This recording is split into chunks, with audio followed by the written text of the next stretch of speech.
Sábado de la octava de Pascua. El Evangelio es tomado de San Marcos, capítulo 16, versículos del 9 al 15. Habiendo resucitado al amanecer del primer día de la semana, Jesús se apareció primero a María Magdalena, de la que había arrojado 7 demonios. Ella fue a llevar la noticia a los discípulos, los cuales estaban llorando, agobiados por la tristeza, pero cuando la oyeron decir que estaba vivo y que lo había visto, no le creyeron. Después de esto se apareció en otra forma a 2 discípulos que iban de camino hacia una aldea. También ellos fueron a anunciarlo a los demás, pero tampoco a ellos les creyeron. Por último se apareció Jesús a los 11, cuando estaban en la mesa, y les echó en cara su incredulidad y dureza de corazón, porque no les habían creído a los que lo habían visto resucitado. Jesús les dijo entonces: vayan por todo el mundo y prediquen el Evangelio a toda criatura. Palabra de Dios.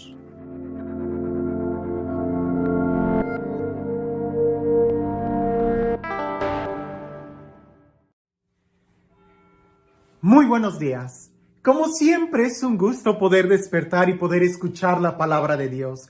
A veces es bueno que Dios nos jale las orejas y que Dios nos haga una especie de recapitulación para saber por dónde vamos.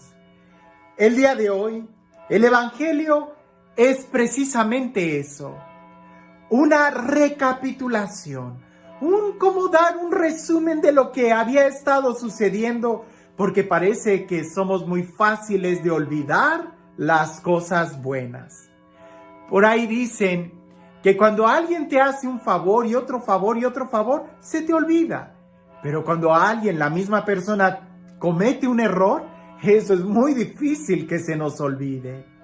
En nuestra vida parece que así sucede. Las malas cosas las guardamos muy profundo en el corazón.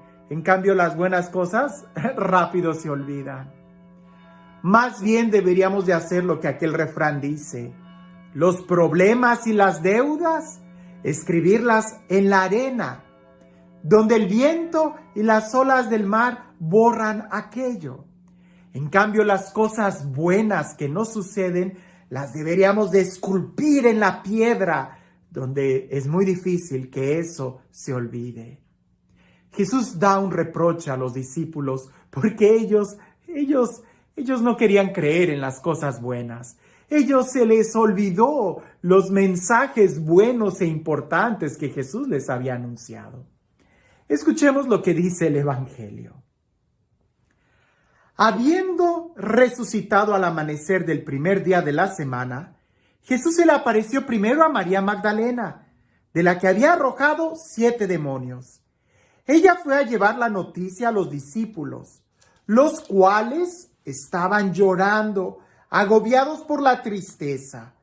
Pero cuando la oyeron decir que estaba vivo y que lo había visto, no le creyeron.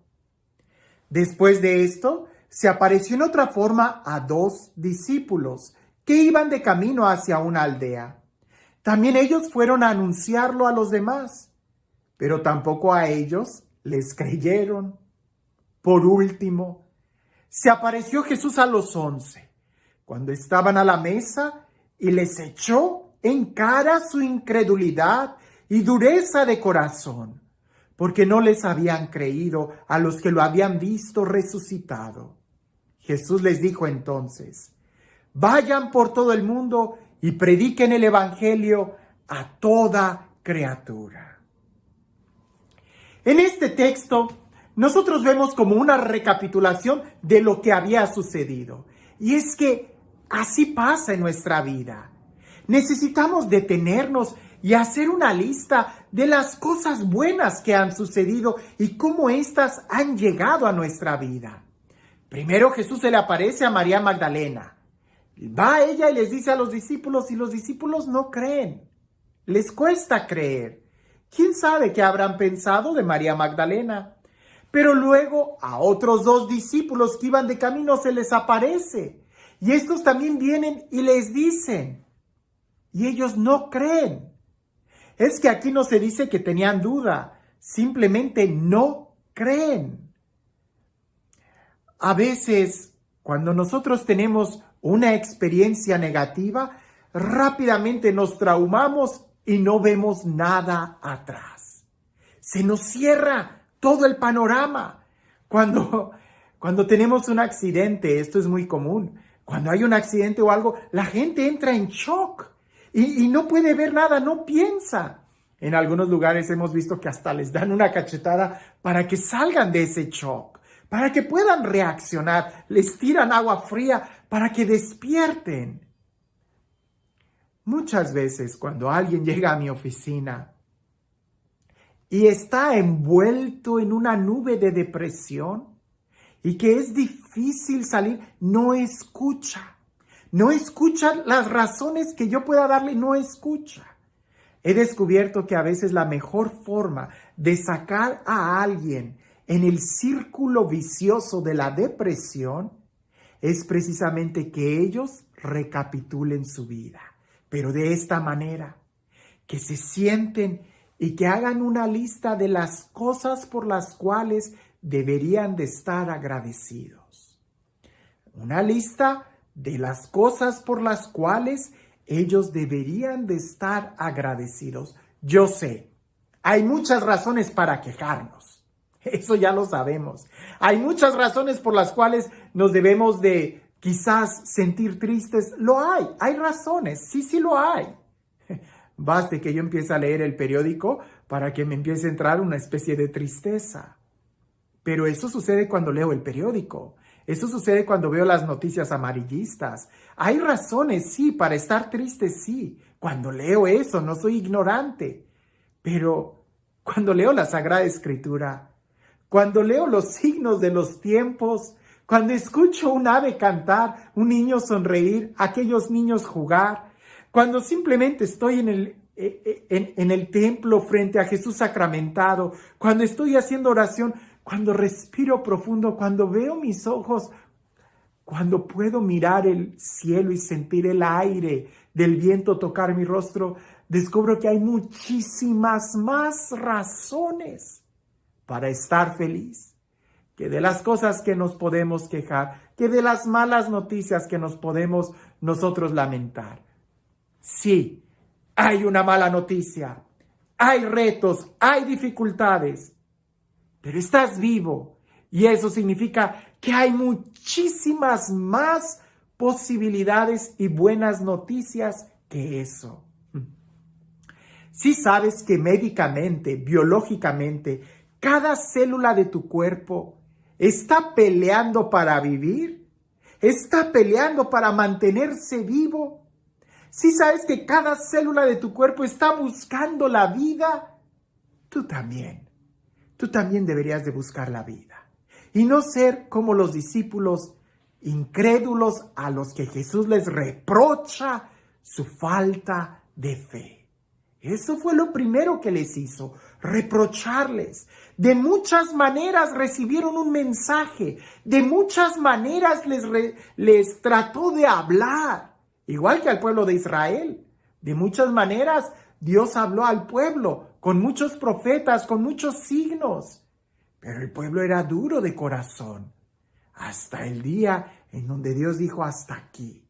Y Él mismo se encarnó y nos habló directamente. El día de hoy, ¿qué necesitamos nosotros? ¿Qué necesitas tú para darte cuenta que hay un Dios que te conoce y que te ama? ¿Qué necesitas? ¿Tienes la Biblia al alcance de tu mano? ¿Tienes la capacidad de caminar, de respirar? ¿Tienes tiempo? ¿Qué necesitas para darte cuenta lo que tienes antes de que lo pierdas?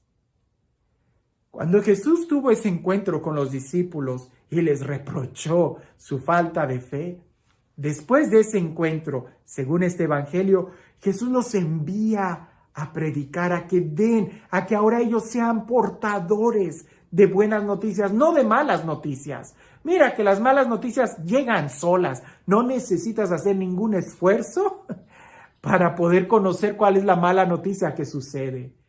El esfuerzo que tendríamos nosotros que hacer es para prestar atención a las buenas noticias y nosotros convertirnos en una buena noticia. ¿Qué mejor noticia que saber y tener la seguridad que Cristo ha resucitado? Que ya nada nos puede separar del amor que Dios nos tiene. Y este Dios, el Dios del amor, el Dios de la vida, el Dios de las buenas noticias, el Dios del Evangelio, el Dios que nos ama y nos ha dado nueva vida en Cristo Jesús, que sea Él quien el día de hoy te bendiga, en el nombre del Padre, del Hijo y del Espíritu Santo. Viktor Frankl, que es un filósofo y es también un psicólogo,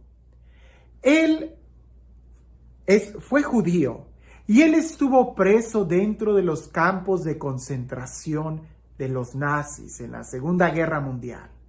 Él fue víctima de toda la discriminación, de toda la maldad, de todo el odio. Él estaba ahí, en medio, y pudo ver cómo muchos de sus hermanos judíos morían y muchos otros eran asesinados. Él, teniendo antecedentes de psicólogo, se dio cuenta que muchos de sus compañeros simplemente amanecían muertos. Y él pudo ver quiénes eran los que vivían, los que morían, quiénes luchaban por la vida y quiénes fueron los que salieron al final de esa muy mala noticia, de esos campos de concentración donde hemos oído tantas historias, no las menciono. Él llega a esta conclusión que es sorprendente. Él dice, aquellos que estaban prisioneros y que tenían una razón para salir con vida, fueron los que sobrevivieron. En cambio, aquellos que no tenían ninguna razón, que no tenían familia, que no tenían amigos, que no tenían ningún objetivo, que no tenían ninguna razón, eran los que se entregaban a la muerte de una manera simple, que a veces no despertaban. Jesús es la buena razón, es la buena noticia, es el que nos da a nosotros la fuerza interior para vivir y disfrutar la vida. Aprendamos de lo que Viktor Frankl dice y descubrió. Aquellos que no tienen una razón de vivir, mueren. Pero aquellos que tienen una razón de vivir son los que pelean por su vida y son los que lograron salir y sobrevivir a ese campo de concentración. El día de hoy vemos eso nuevamente. Aquellos que encuentran a Dios encuentran una razón, la razón, encuentran la vida y no solamente sobreviven, sino que viven y disfrutan la vida. El día de hoy, tú ya encontraste la razón de vivir, ya encontraste la vida misma. ¿O será que estás esperando que Jesús se te aparezca y te reproche tu falta de fe? Si estás en ese grupo, espera el Evangelio de mañana y quizás tú, con Santo Tomás, vas a aprender una muy buena lección. Que tengas un excelente día.